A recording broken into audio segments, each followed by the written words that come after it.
Hello everyone, and welcome to the first video for U.S. history for the 2021 to 2022 school year.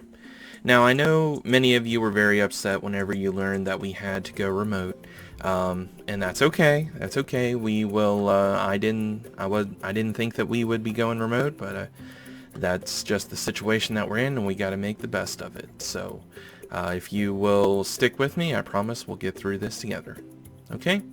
So, let's go ahead and get started. Now, to jog your memory about where we were, we've been talking about Africa and the role that it's going to play in the transatlantic trade that drives a lot of exploration to the New World. So, now, whenever we were in class, some of my classes covered this slide and some did not, so I'm just going to go ahead and start here. So, first thing we're going to talk about in this video is the Kingdom of Ghana. Between AD 300 and 1500, three kingdoms rose and fell in West Africa. The earliest kingdom, Ghana, rose to prominence around AD 800. Extensive trade throughout the region allowed Muslim influence to take root, and by the 11th century, Ghana supplied much of the gold for the Mediterranean region.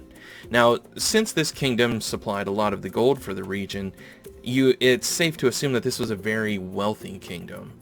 The rulers and just the way that this kingdom was run, it was very ornate. There was a lot of gold, a lot of wealth here. Now, Ghana had large towns, beautifully designed buildings, a system of commerce, and a complex political structure. So, please don't think of this as some little raggedy kingdom. No, this was a very wealthy area for the time. Foreign travelers recorded their accounts of Ghana's prominence, including the lavish lifestyle of Ghana's king in the 11th century. And it says here, the king adorns himself wearing necklaces around his neck and bracelets on his forearms, and he puts on a high cap decorated with gold and wrapped in a turban of fine cotton. He sits in audience to hear grievances against officials in a domed pavilion around which stand 10 horses covered with gold embroidered materials. And that is from Al-Bakri, the Book of Routes and Realms.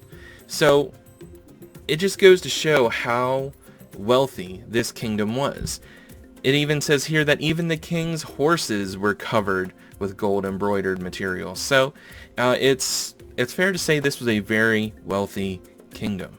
Now, because of that, whenever you have a bunch of wealth and you're showing it off, you're going to attract some unwanted attention. Mali emerges. Attacks from the Almoravids, an alliance of people from the Sahara, eventually weakened Ghana's control of West African trade. The kingdom's power faded until finally Ghana was supplanted around AD 1200 by a new kingdom known as Mali. Now, supplanted means replaced. The most famous ruler of Mali was a king named Mansa Musa. Now, Mansa Musa is widely known and regarded as the most single wealthy person in human history. You know, even by today's standards, even the wealthiest people today would have a hard time matching Mansa Musa's wealth.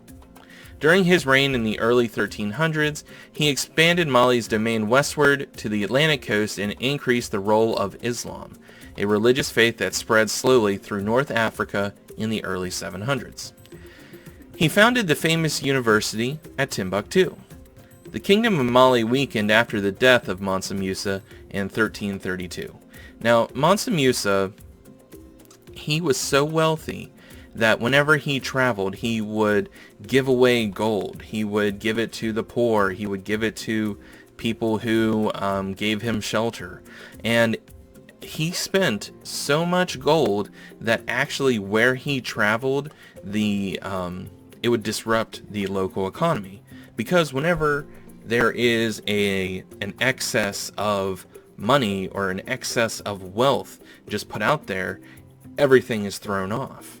You know, that's why, just in short, whenever the United States government is low on money, we can't just print more money. I've heard people say that. Well, if we're out of money, just print more money. Well, you can't really do that because whenever you make more and more and more of it, it drives the value of it down. So whenever Mansa Musa was going around and just throwing gold out everywhere, the value of gold actually went down because of that, because he was just everybody had gold, so it really wasn't seen as a big deal. So it's kind of a funny little story from history. All right, this is a link that I am going to put on Schoology. This is a video all about Mansa Musa that I do want you to watch after you watch this video. Okay, the rise of Songhai. By the 1400s, another empire emerged. This one was called Songhai. The Songhai capital, Gao, grew rich as a trading center. Under the rule of Askia Muhammad, Songhai sustained an Islamic system of education based in the city of Timbuktu. Like Ghana and Mali, Songhai grew rich from trade. In 1468, Songhai's armies conquered Mali and its capital. As a result, Songhai became the most powerful and largest kingdom in West Africa. Eventually, however, poor leadership resulted in the loss of Gao and the rest of the empire. So, even though they had all this wealth and all this power, their leadership was very poor there, and it actually ended up causing the empire to fall apart. The peoples of West Africa, like the peoples of the Americas, were a diverse group with highly developed civilizations.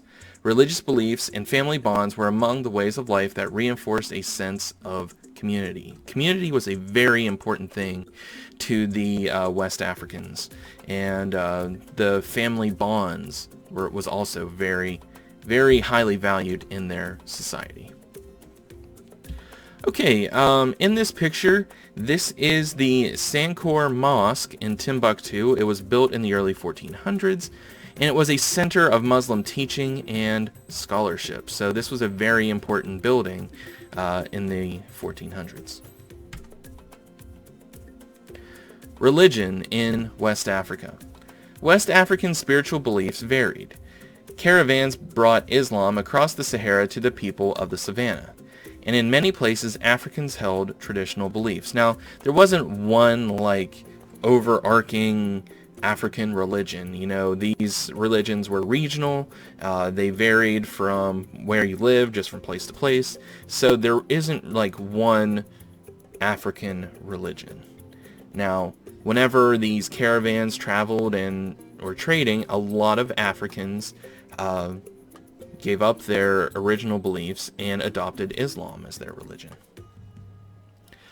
Now, the African religions involved a supreme creator supplemented by many spirit beings who inhabited every object and creature of the natural world. The people of West Africa believed that spirits lived in rain, trees, rocks, and animal life. These spirit beings could also intervene in human affairs. Therefore, the spirits were especially honored. Ancestors, too, became spirits of enduring influence in the extended families that formed the major support system of African society. So their religion was very polytheistic. They believed in a number of different gods, and they believed in spirits, and they would honor the spirit of different things, different like land formations they believed had spirits, and in order to gain their favor for a favorable harvest or maybe a plentiful hunt, they would honor those spirits. And as it says in the last point there, they also honored their family members who had passed on before them, because whenever you passed away, you became a spirit as well, and your family would honor your memory so that you would use whatever sort of influence you had as a spirit to help your family. Okay, that's going to be it for this video. Now, like I said, after you watch this video, I'm going to put the link to that Mansa Musa video that I want you to watch in Schoology. So once you're done with this video, go watch that one. And like I said, it will be linked on Schoology. Now, if you have any questions about anything that I have talked about in this video, or about the class, or anything in general, you can always leave a comment on this video, or send me a message on Schoology or an email, you know, all the different ways you can get a hold of me. So if there's any way at all I can help you get through this, just feel free to ask and I'd be happy to do it. Alright guys, that's going to be it. So I hope you all are having a great day, and I'll see you again real soon.